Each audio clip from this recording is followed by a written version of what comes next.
Okay, you've been lucky enough to harvest a deer, you even got it skinned.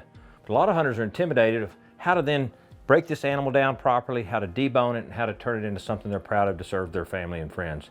That's what we're going to cover today, basically quartering and deboning a whitetail deer.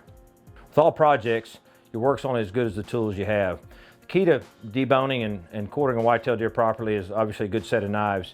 For the quartering part of the process, I'm actually going to use two different knives. I'm going to use a longer blade knife for some of my shoulder and my neck cuts. Then I'm going to transition the bulk of my work I'm going to do with a 6-inch boning or fillet knife. Works perfect for the job. All right, we've got this animal skinned. It's nice and neat, ready to be quartered. Most processors are going to actually start from the neck and work their way up. That's my preferred strategy as well. So I actually like to start on the front shoulders. And the key to getting the shoulders off, they're actually the easiest cut of all because they're only attached with muscle and cartilage. There's no bone and no joint. So the key to that is just simply pulling the leg out a little bit apart from the chest cavity there. I like a pretty long, heavy knife for this just because it makes it easy.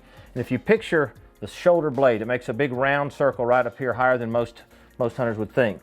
So using the inside of the leg, pull that open, cut through that, cut straight into that cavity. You can see it just going straight along with the side of the animal's body. And I'm going to pull it around and come up high. And you'll actually see the shoulder blade start to open up here. This has got a little bloodshot hemorrhaging from the gunshot. Just simply come straight down the cavity of the body, comes straight off nice and easy. Next cut is the neck roast. And on this, you want to come all the way up a little higher than what you might think is the true neck. So I'm about 2 inches above what appears to be the end of the neck. I'm going to cut in, work myself into a joint if I can, the easiest way. Come all the way around with your cut because there's a lot of tissue here come through. So if you come in at that angle I talked about, you can actually get it to where you break it right through a joint and you don't even have to use a saw. It takes a little bit of knife work here. You actually can hear it kind of break and pop a little bit. There you go, nice neck roast. Okay, we've taken our shoulders off and our neck roast. Next step is to get to the tenderloins, the most cherished part of your deer. To do that, the easiest way is to simply cut these belly flaps away. Just come along the ribs. And some animals, they're going to be really fatty and really hard to do much with, but these are pretty lean, go great in your grind. Okay, our next step is to remove the tenderloins. Those run on the either side of the inside of the deer's backbone. Just very minimal cutting, generally up here at this sort of back end of the animal. Just kind of find where the tail of it is. And again, it runs on either side of the spine, so often I'll just get my knife and just kind of zip it down the edge of the spine just to help separate it just a little bit. Just to give me a kind of a hand grip down the inside of it. Then I'll take my knife and come around towards the top edge, knowing that it comes up here pretty high. And just kind of, basically just trying to get a handle, a little bit of a grip on it at the top. And once you do that, it comes out, like I said, just by my hand. See that? I'm just pulling. Very little, almost no knife work at all. All right, our next cut are the back straps. Again, named simply because they run on either side of the deer's back, basically from its neck all the way to basically its rear quarter. And real easy to take out, just take a little bit of time and effort. First thing you want to do is using the line of where the back leg ends and basically the stomach portion begins, take your knife and cut it straight into the backbone. Stick your knife in and just basically run it right along the edge of the backbone. Just close to the backbone as you can, all the way down to where you took your neck roast off. So you should have a good clean cut in this case on the left side of the backbone. Now what I want to do is coming on this side, just to help myself. I could actually work my way just with that single cut, but I find it a little easier to go ahead and find my other cut line right at the top of the rib cage and come down. That just gives me a good starting and ending point. Now all I have to do is give me a handhold to kind of get me started, and it'll all come out after that nice and easy. Okay, we've got all of our major cuts on the animal, obviously except the hind legs.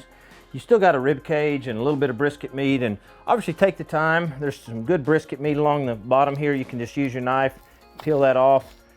Comes off pretty easily. Just take your time and work your way around and get all that good grind meat you can. Goes great in your burger and your sausage. Okay, we've now separated the rib cage, cut the rib cage off and drop that, so all we have is the two rear quarters.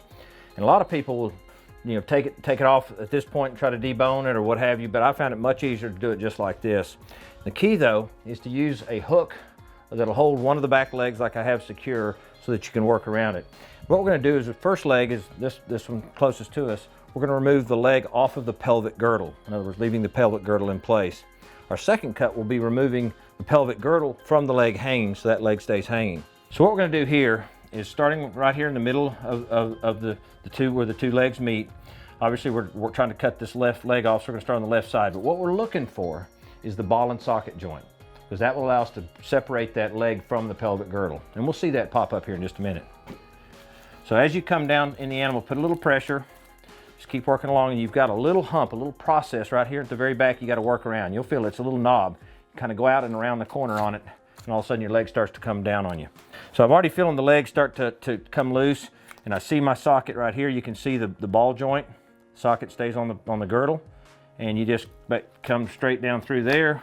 Again, putting some pressure, come around the back of it. And the beauty is gravity does the work for you.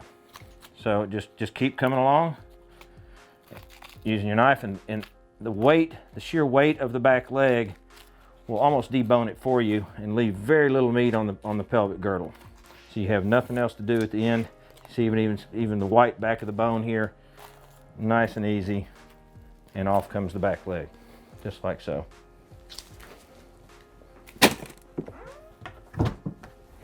Okay, the next step is to remove the pelvic girdle from this leg. In other words, the reverse of the process we just did. But the same approach applies. I like to put my hands right in the back end of the pelvic girdle. I get a firm grip and I start cutting.